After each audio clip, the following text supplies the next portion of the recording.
আসসালামু আলাইকুম ওরহমতুল্লাহি ওবারাকাতু।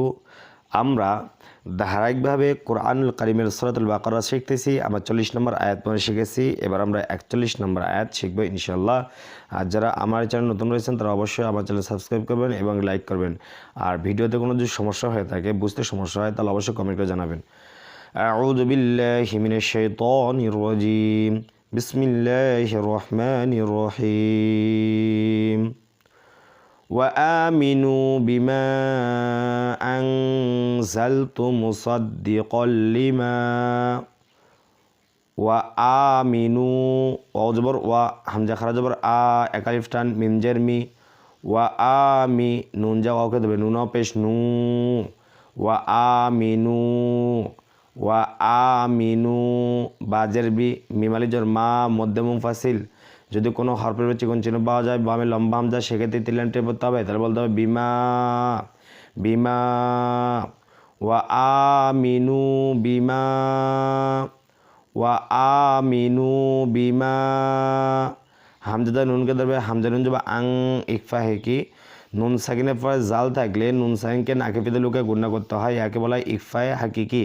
তাহলে আং জা জা লামকে ধরবে, জা লাম যাব জাল আং জাল তাপেশ তু আং জাল তু সরিয়া অনেশ্বর আং ওই রকম উচ্চারণ হবে এটা। তাহলে আং জাল তু ওয়া আমিনু বিমা আং জাল তু। মিম পেশ মু সজ্জা লামকে দেবে সদলাম যে সল সরি সজ্জা দালকে দেবে সদ্দাল যাব সদ মুসদ দাল জেদ্দি মুসদ্দি তাদরি মুসদ্দি। কফজা লামকে দেবে কফলাম জোর কল মুসদ্দি কল লাম জেল্লি মিমালি জোর মা, এটা লাম জেল্লি মিমালি জোর মা, এটা ওখানে তাসদিদ। এই তাসদিদের চিহ্ন যে হরফ থাকবে সে হরফ দুইবার উচ্চারণ হবে। তাহলে দেখতেছেন তো আমি কয়বার উচ্চারণ করতেছি। তাহলে মুসদ্দি কল লি মা, বুঝতে পারলেন? তাহলে মুসদ্দি কল লি মা মুসদ্দি কল লি মা মুসদ্দি কল লি মা। মিম জমা আইন জোর আ মা আইন চাপ দেব, তবে মা কাফ যা মিমকে দেবে কাফ মিম পেশ কুম মাআকুম মুসাদ্দিকাল লিমা মাআকুম মুসাদ্দিকাল লিমা মাআকুম ওয়া আমিনু বিমা আনজালতু মুসাদ্দিকাল লিমা মাআকুম। ওয়া লামানি জল্লা ওয়ালা এক আলিফ টান নেব, তবে তাজতা কাপ যা ওকে দেবে কাপ পেশকু তাকু নুন পেশনু তিন লাইন টেনে পড়তে হবে। পেশে বাম পাশ জজমুল্লাহ এটা মাদে তবাই, আর মাদে তবাই চিকন চিহ্ন বামে লম্বা হামজা, সেক্ষেত্রে আমরা তিন লাইন টেনে পড়বো। তাহলে আমরা বলবো ওয়ালা তাকুনু, এই চিকন চিহ্ন থাকলে সে সব তিন লাইন টেনে পড়তে হয়। তাহলে ওয়ালা তাকুনু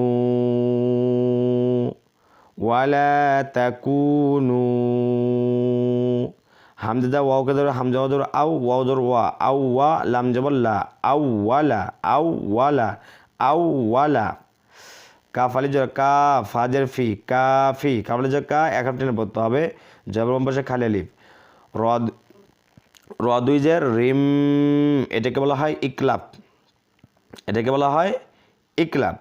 অর্থাৎ যদি তানবিনের পরে এখানে র নিচে দুই জের আছে, এটা কেবল তানবিন। যদি তানবিনের পরে বা থাকে সেক্ষেত্রে তানবিনকে ছোট্টটি মিম দ্বারা পরিবর্তন করতে হবে। বলতে হবে কাফিরিম, তার রিম র মিম দুই জের রিম এইভাবে উচ্চারণ হবে। তাহলে কাফিরিম বাজের বি হাকরাজের হি বিহি অফ করলে বিহ ধাক্কা দিতে বিহ, এভাবে কাফিরিম বিহ।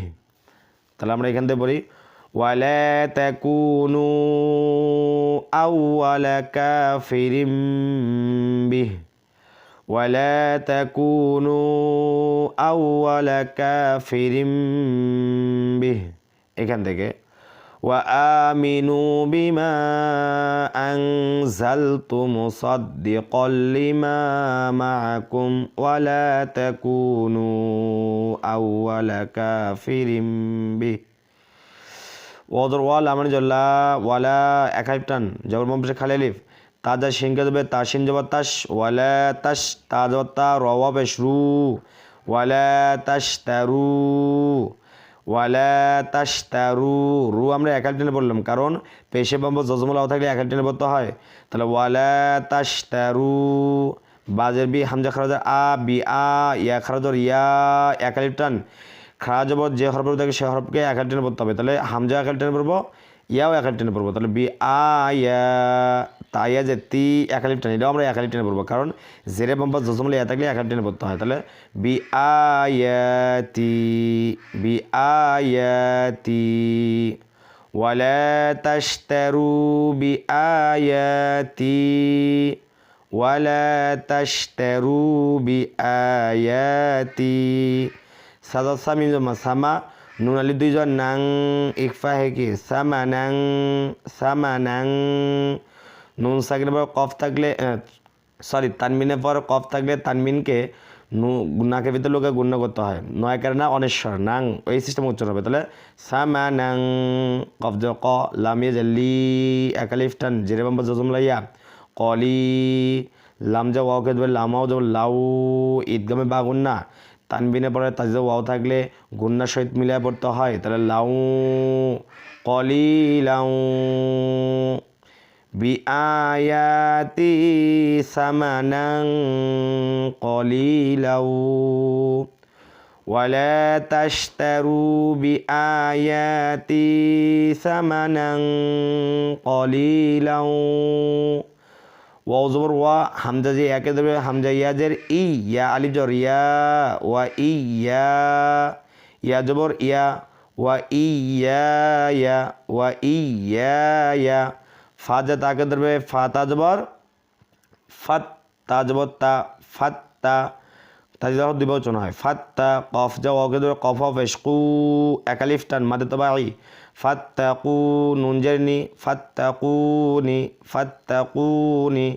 অক্ফ করলে তিন আলিফ টেনে পড়তে হবে নুনের সাকিন দিয়ে অক্ফ করতে হবে তিন আলিফ টেনে পড়তে হবে তা বল দেবো ফাত্তাকুন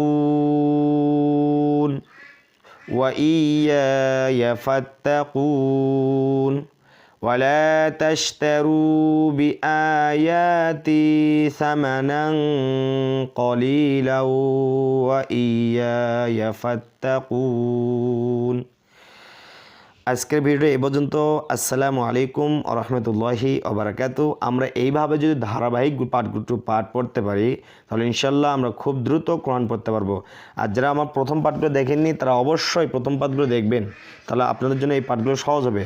আর যদি আপনারা কায়দা থেকে শুরু করতে চান তাহলে আমার এই চ্যানেলে কায়দা সহকারে পড়ানো হয়েছে, আপনারা কায়দা সহকারে পড়তে পারেন, তাহলে আপনাদের আরও সহজ হয়ে যাবে, অর্থাৎ আপনারা কোরআন শরীফ পড়তে পারবেন সহিষ্ণুভাবে।